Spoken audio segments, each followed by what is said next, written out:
You are listening to Meet the Thriller Author, the podcast where I interview writers of mysteries, thrillers, and suspense books. I'm your host, Alan Peterson.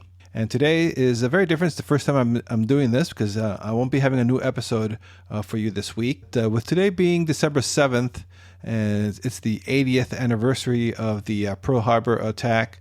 And with today being National Pearl Harbor Remembrance Day here in the United States, which is an event that's held every year on December 7th.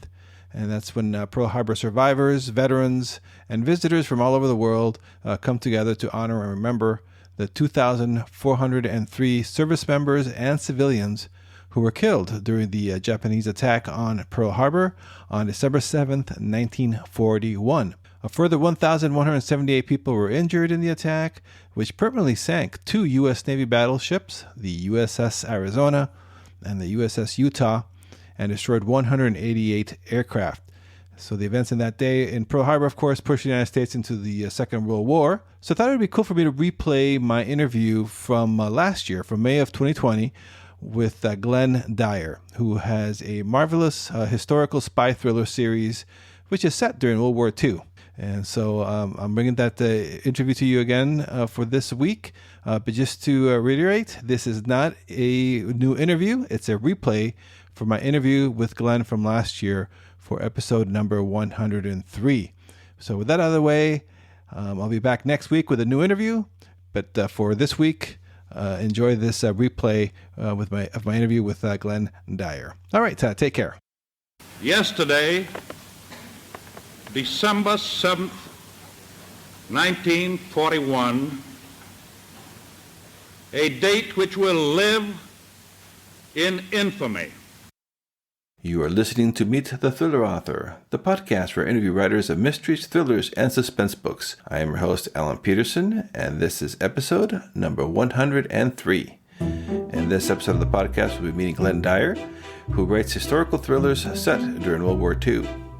Glenn has long been fascinated with the World War II, and he used that and his passion for historical thrillers to begin writing his Connor Thorne series.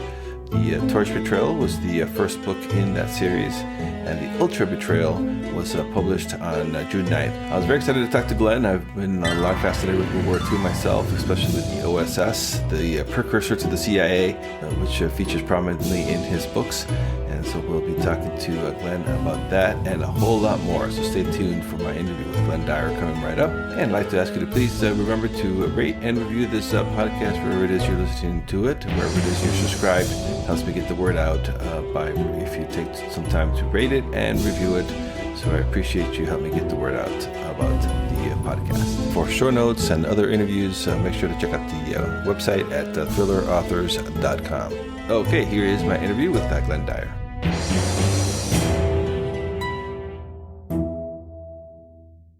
Hey everybody, this is Alan with Meet the Thriller Author, and today we are talking with Glenn Dyer, and so happy to have him here on the podcast on Zoom. How are you doing this afternoon, Glenn?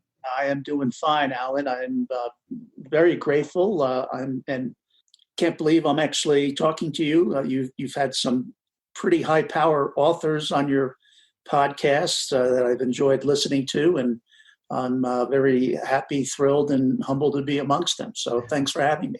Oh, great. Well, thank you for coming on. I'm excited to talk to you. I told you offline before, I was a big fan of the OSS, and we'll get into all that as we get going here. But I really like the hook of your books. But before we get into all that, can you tell us a little bit about your background? Yeah. So I grew up in New Jersey and got very, very lucky. I picked a major in college in broadcasting and film. And in that particular career choice, it's very hard to get your first job. It's very important to know somebody already in the business, because it was at least in the late 70s, mid to late 70s, still a pretty small business. Cable hadn't grown to the degree it has to this point in time. And I was lucky enough to get a roommate in my junior year in college who was already working in the television business. And we became fast friends. I got to meet his friends who also worked in the business. And was lucky enough to get a job right out of college.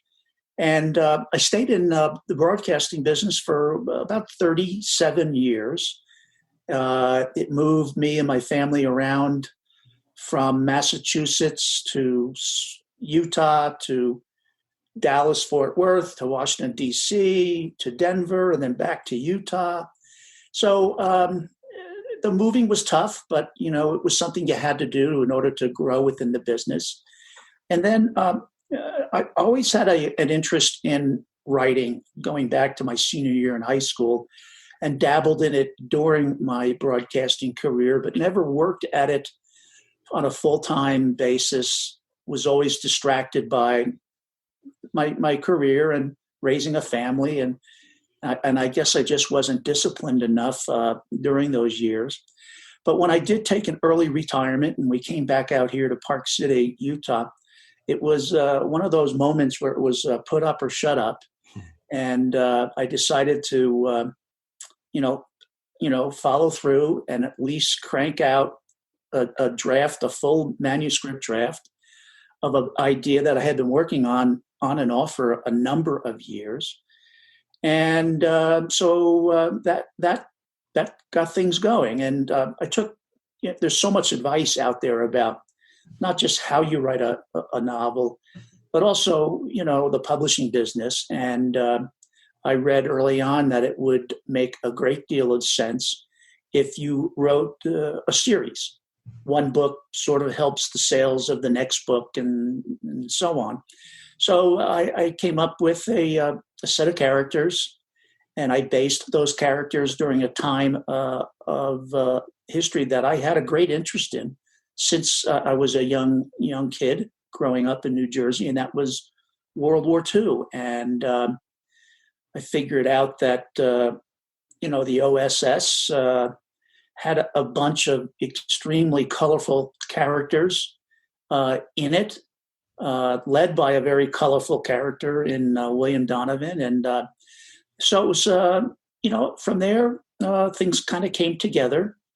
And I'm about ready to release the second book in the series, and am currently working on the third book. So, it was, once I paid attention to or worked full time at it, I was able to pull things together. Although each book is a challenge unto itself, it gets only just a little bit easier with the next book, but it's always a challenge. So that's sort of been my journey. Yeah, I've interviewed over 100 authors already at all different levels, and all of them suffer about worry about that, and even no matter the level of success, they're like worried about the imposter syndrome and and all that. So I don't think it gets any easier. No, it really doesn't. Each project has its own challenges. So, and for me too. The writing process itself, it isn't as challenging as the plotting process for me. And I am an outliner, and without an outline, I'll keep going around in circles. So I learned that lesson very, very early on, that I need a pretty well fleshed out, detailed outline. So that's the most challenging part for me. And was The Torch Betrayal, was that the first book that you published? That's your first one? Yes, it was. And I mentioned I worked on it for a number of years, and I'm reluctant to say, but I will, that I worked on it on and off for almost 20 years. I think the one danger for me, and I think for a lot of people who are writing historical fiction, is you can really get immersed in the research. And if it's a time period that you've always had an interest in, you can get mired in the research. You just keep digging deeper and deeper and deeper, and you realize, oh my gosh, I haven't written a word in 2 weeks. That's the fun part of it.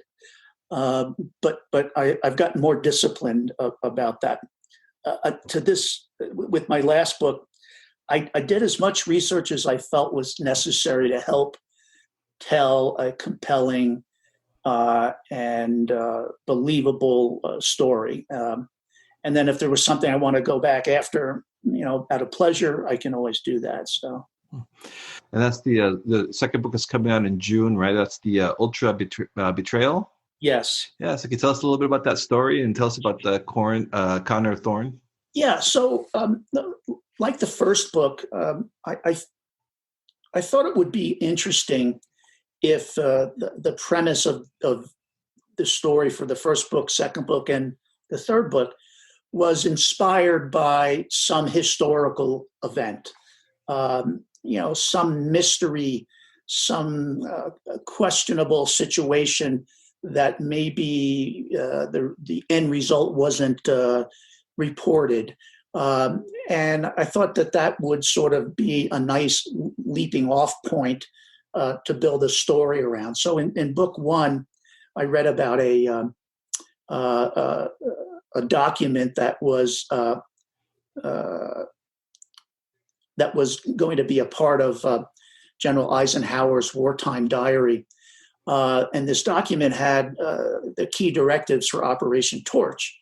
And this document went missing during a process of microfilming, and the document was never found. And this information was reported by Eisenhower's naval aide, Harry Butcher. And I just thought, well, if the invasion still occurred, something must have happened to the document that they felt secure enough about to not postpone the invasion. So I built a story around that event. In the second book, I came across in my research a story about a Polish engineer who was Jewish, who worked in a German factory that was building Enigma machines. And these machines were used to send and receive coded messages from the high commands down to forces in the field. He sold some information to the British to help them figure out how to break the Enigma codes. He was flown when the Germans were closing in on Paris. He was flown to safety in England. And then as soon as he arrived, a couple days later, he went missing. So this engineer, mathematician who had direct knowledge of the level of success of the British in breaking German codes, he goes missing and is never found. For me, that was a nice leaping off point too. So the story about the Ultra Betrayal is Connor Thorne and his partner, Emily Bright, are eventually assigned the mission of tracking down this traitor before he can consummate a deal with the Nazis. And that whole adventure takes them to Stockholm, Sweden. And I thought that setting was a little bit different than, Paris and, even Lisbon. I mean, Stockholm was like Lisbon and some other neutral country capitals, was a real hotbed of espionage and something that not a lot of people were aware of, I felt. So I thought that was a very good setting. So I like the idea of an actual event being the inspiration for the story. For me, at least, it makes it a little more interesting. Yes, I love that stuff. I like one of my favorite books is Ken Follett's Eye of the Needle, which is all about the Allied invasion of Normandy. So it kind of reminds me of these. Yeah, a classic World War II spy book, probably one of the top 5 that were ever written about that time. Yeah. So how is it? Is that a challenge for you though to keep it, all the spy thriller, the action elements that thriller readers want, but then staying true to the history? How challenging is that? Yeah, it is. It's very challenging. As you know, in certain genres, you have conventions that readers expect.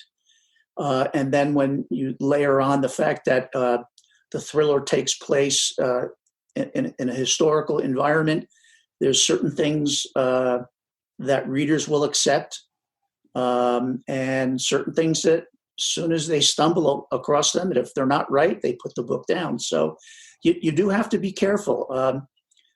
The books that I write do include real historical characters like Bill Donovan and Churchill, and I throw in some cameos from people like the actress Hedy Lamarr and David Niven, and the words you put in their mouths have to reflect who their characters were and the type of people they were. You can't really have them acting against what historically happened. You might want to, massage when something happened by, for dramatic purposes by maybe, a few days or a week or two, but you've got to be very, very careful. And writers get tripped up all the time about using wrong terminology or, saying somebody, was riding in a car that in that particular year hadn't been introduced. And you just don't want to get tripped up with things like that. So, which is why you do have to spend a good deal of time on your research. And those are things that even a good editor, you can't rely on them to find. That's up to you to do. So, yeah, it's a challenge, and yet it is a little. If you like history, it's sort of thrilling writing a scene, that takes place between Winston Churchill and General Eisenhower. You want to be true to events, but you're also trying to write a dramatic piece of literature. So. In this case, people don't know the OSS was the precursor of the CIA, Right. And a lot of like you mentioned before, that had a lot of great quirky characters or strange characters. And I remember, something like the CIA. Jesus James Angleton was a big counterintelligence guy in the CIA, and he started in the OSS. A lot of those old guys started in the OSS. Yeah. Is that what drew to you as well? And it wasn't Donovan, was a Wild Bill, right? He was his Wild nickname. Bill. Yeah. A nickname that he got from his days in World War I, where he was a very dynamic and successful leader in the army, and he happened to know President Roosevelt, became not a protege, but almost an envoy, and before the United States got into the war, spent a lot of time in England talking to members of British intelligence, and he was tasked by Roosevelt to go over and see what's going on and come back with some sort of conclusion as to whether the British are going to make it through the early years of the war. And so he did a lot of work and got very cozy with a lot of people in British intelligence. And it convinced him that the United States, who at that point in time, as late as 1940, really didn't have an aggressive intelligence operation. The Army did, the Navy did, but there wasn't an overall organization that coordinated intelligence gathering. So he convinced FDR of the need, and away he went. And he attracted a lot of people from Ivy League schools, a lot of people who had very interesting personalities. I think everybody has heard that, Julia Child was a member of the OSS, and Sterling Hayden, who was a famous actor in Hollywood, had a very colorful OSS career. And there's a lot of people that were in the OSS who came out of the war and never spoke of their activities, but he attracted an eclectic group of people. The British thought they were all, cowboys, and acted in an undisciplined way, couldn't keep secrets, were impulsive and spontaneous. And so a lot of those characteristics I gave to my main protagonist, Connor Thorne, as a guy who acted impulsively and sometimes like a bull in a china shop. And he's been a fun character to get to know and to write about. Do you have one specific historical character in mind when you were writing, developing Connor, or is it from all different sorts of different people? Yeah, and actually, they say it's good to have a real life Hollywood character that sort of exemplifies your protagonist's attitude or character.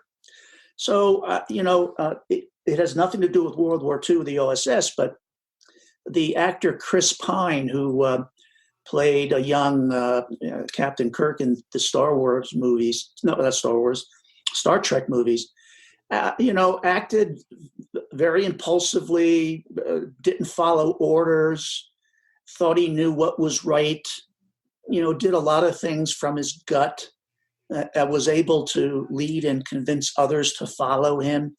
I kind of liked that as a foundation of the character. But, what I've read about the OSS, colorful characters were the norm, and with backgrounds that in some cases go back to World War I, but people who just wanted to continue to serve their country but couldn't do so in the military, so they raised their hand and said to Bill Donovan, I'm your guy, I know how this works, take me on. So, so I'd have to say he's probably a composite character as far as OSS agents are concerned, but, something fresh in my mind, like a Chris Pine as Captain Kirk, was helpful in figuring out what Connor would do in certain situations. Yeah, it's interesting. I saw a movie a few months ago. The Catcher was a spy. I don't know if you're familiar with it, but Mo Berg, I didn't realize he was an OSS, the baseball star. Yeah, he had a really interesting career with the OSS, especially later in the war when things as far as the Axis was concerned, or by that point in time, just Germany, was looking really, really bleak. In fact, my third book does revolve around the German atomic bomb program. And, as you remember in the movie, he was tasked with contacting Werner Heisenberg, who was heading up the German atomic bomb program, and to sort of ascertain just how far along the Germans were in actually building a bomb. And the movie was pretty good. And the research I'm doing right now, Heisenberg was a very interesting character himself. Yeah, I didn't even realize he was an actual person. I don't know if you're familiar with that TV show Breaking Bad, but that's Walter White uses that as an alias, Heisenberg, and it was based on that guy. I haven't watched all seasons, and I've only watched a handful of episodes, but I did not know that. Yeah, it's like his favorite chemist was Heisenberg. That's interesting. Yeah, that's funny. So what's your writing process like then? Once you're ready to sit down and start writing, can you kind of walk us through just? I know it's hard to say what's your a regular writing day like, but what's it like? Well, as I said, I'm definitely a plotter, and so I need to have that's pretty solid outline. And like Lee Goldberg said, one of your previous guests, he outlines, doesn't go crazy with the length of the outline, but he has a living outline. And I think that's really smart to have, because once you get into the story, you realize, okay, it works, but maybe not as good as I wanted it to. Maybe I need to go back in and tweak my outline. So for me, it starts with a solid outline. But even before that, like I said, I like to find a piece of history that, could present as a part of a premise, a good what if. And if I can find that event, that somebody might be interested in what the answer is or how something got solved. Then I work on the outline, add as much research into it as I think I need to start the writing process. And then for me, like I said, the writing, I have good days, I have bad days, and you try to stick with it when you're having a really good day, when things are flowing, and not just from a word count standpoint, but that the words you're writing just really feel good, and you just feel like you're in a zone. So I don't have a word count goal on a daily basis. I don't feel like I'm one of the types who doesn't want to force the issue. If one day just doesn't feel right, maybe what I do on that day is do some book marketing, some outreach, take a look at, what I can do with social media that I hadn't done in a while, all those necessary evils. So, yeah, I try to be, I try to be a little forgiving as far as, how much I do and how often I do it. But once I have my outline, I definitely want to keep momentum going to the best of my ability, and just to get that first really crappy first draft done. And then I take a little bit of a break, maybe a couple of weeks, let it percolate a little bit, and then go back and probably, before I send anything to an editor, I'll probably do 2 or 3 more drafts. I just started with my second book, sending my outline out before I started to write, just to see if I was on the right track, and that saves some time, and I definitely will continue to do that. Oh, so you send the outline to an editor, or? Yeah, developmental editor, just to see if listen, there's still so much to learn about the writing process, and I admit that I'm a novice. I'm still learning a lot, and I'm definitely smart enough to listen to advice. And if I'm missing some big elements, if my subplots just aren't working or getting in the way, if my main antagonist isn't bad enough, or if I haven't clearly stated what their goals are, I mean, I think it saves a lot of time. So and that helps keep the writing momentum going too, when you're not stopping down often to, ask yourself the question, is my antagonist mean enough? Well, it's already been asked. It's already been answered. So. And what tools do you use to write your stories? You use like Word or another writing processor? Yeah. Okay. So I have to admit that I have owned Scrivener for maybe 6 years, and every time I hear an author say they can't live without it, Joanna Penn, I then go back and try to get my head back into it, and each time I do, I get a little further along. But I still find it really complicated. And, I'm pretty good technically, but again, still learning a lot. So in the meantime, what I typically do is write in Word, which can be cumbersome, especially when you want to start moving scenes and chapters around. There's, a lot of, cutting, copying, and pasting, and that can get kind of old. So once I get this outline for book 3 done, I think I'm going to spend a good couple of weeks with Scrivener to see if I can't, get the most out of it for this next book. I'm going to give it another whack, and we'll see what happens. Yeah, I think I had Scrivener for several years too before I finally clicked together. Because it's at first it could be a little overwhelming.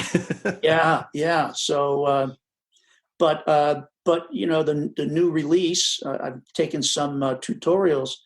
Does seem to offer up a lot of baked-in tools that I think help writers pull manuscripts together. Yeah. So, were you a fan of the spy thrillers, like thrillers in general, as a reader before you started to write your own books? Yeah, I think I've read a great deal of World War II historical fiction.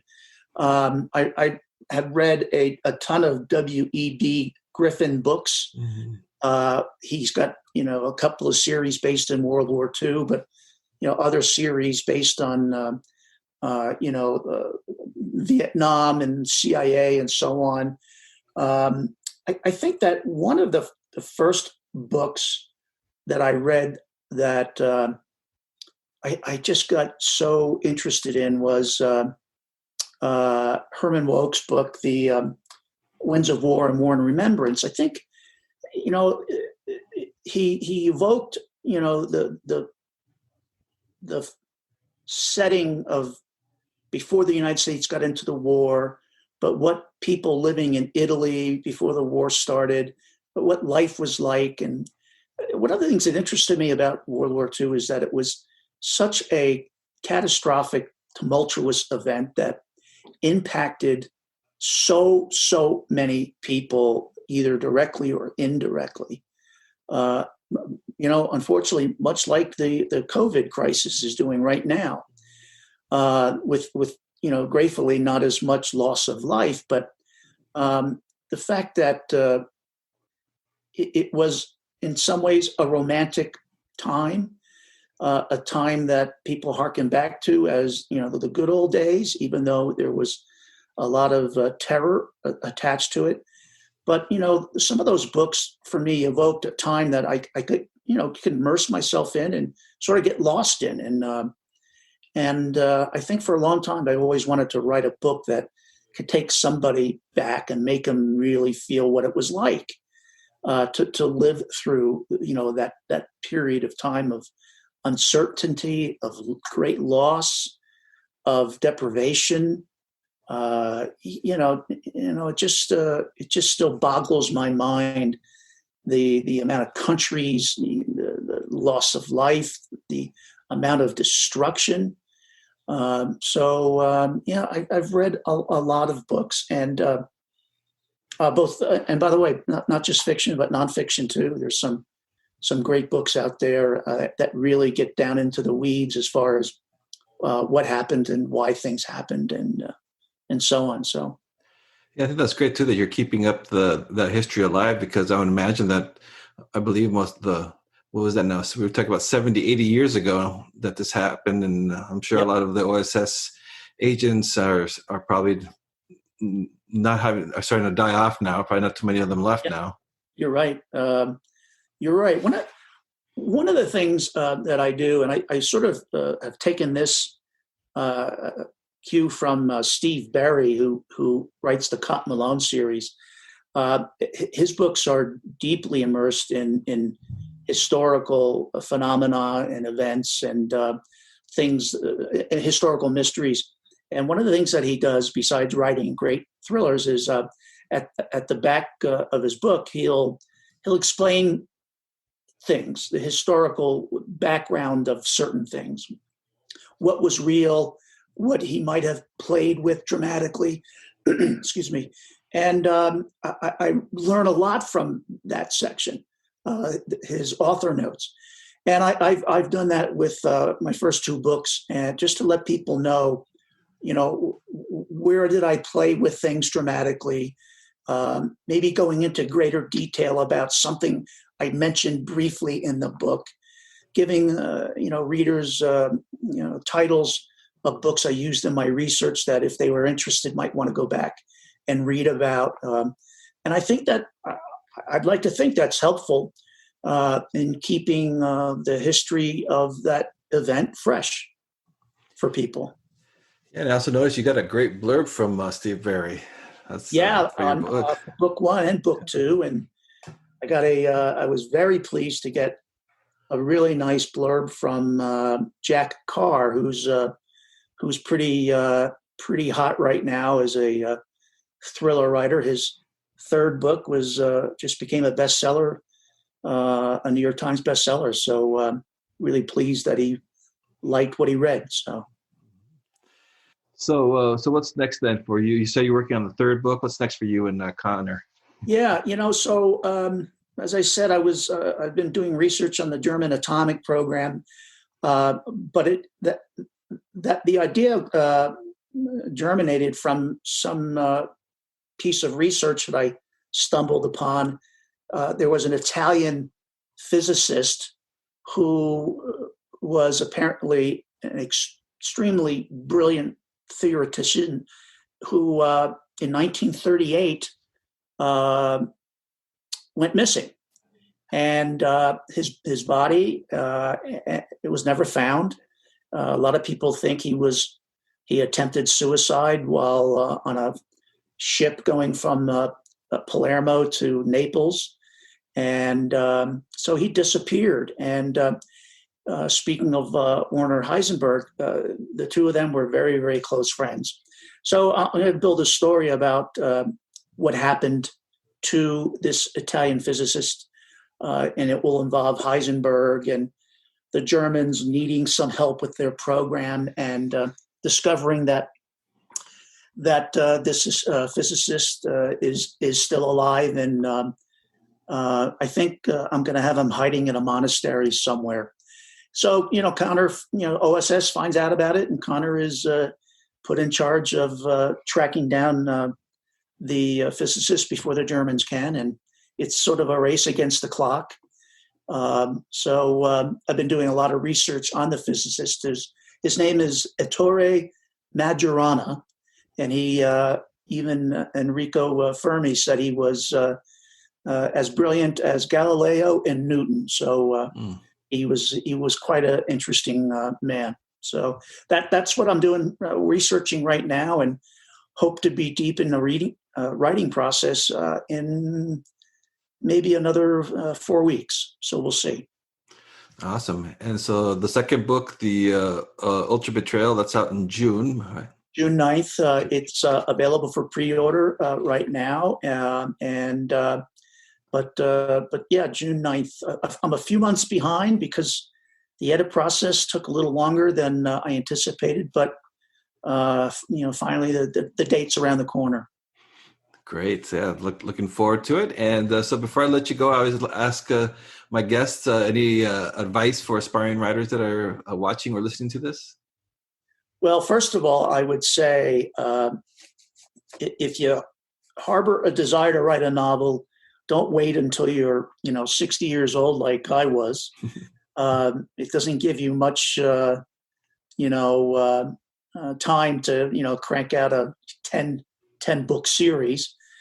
But I think the one big piece of that advice is that there's a lot to learn, not just about writing or marketing or just publishing business in general, but you need to reach out for help. It may cost you something, but I think if you're really serious about writing, you've got to invest in yourself. And I think finding that editor you really like and work well with, finding a book cover designer who really knows their stuff and that you also work well with, you'll benefit from that on a long-term basis. So, seeking advice, even if you have to pay for it, and if you're serious about it, you got to get busy. You got to be more disciplined than I was. So I think those are the two big pieces of advice. Great. That's great advice. And then people can find you at your website, glendyer.net. Is that the best place? That's it. And the website's a constant project in development. But yeah, that's a good place to get me. And you could also reach me direct on glendyer.author@gmail.com. So both work well. Okay, great. All right, Glenn, thanks so much for being on the podcast. Really enjoyed talking with you. Alan, thank you very much for having me. I enjoyed it. Thank you for listening to Meet the Thriller Author. I hope you enjoyed my conversation with one of your favorite writers of mysteries and thrillers. Or if this episode's guest is new to you, I hope you give their books a chance. Helping listeners discover new authors and books is one of the coolest outcomes of doing this podcast. As always, you can head over to thrillerauthors.com to sign up to my Thrilling Reads email list. That way you won't miss out on any great deals in thriller and mystery books. You can also check out all the links and resources in the show notes for this episode over at thrillerauthors.com. And also, please do subscribe to this podcast if you haven't done so already, and leave a rating and review wherever it is that you're listening to this show. If you have done that already, I thank you. I really do appreciate your support. For my other links to my author website, social media haunts, and more, check out thrillingreads.com/links. All my links will be on that page. So that's it for this episode. See you next time, and stay safe out there.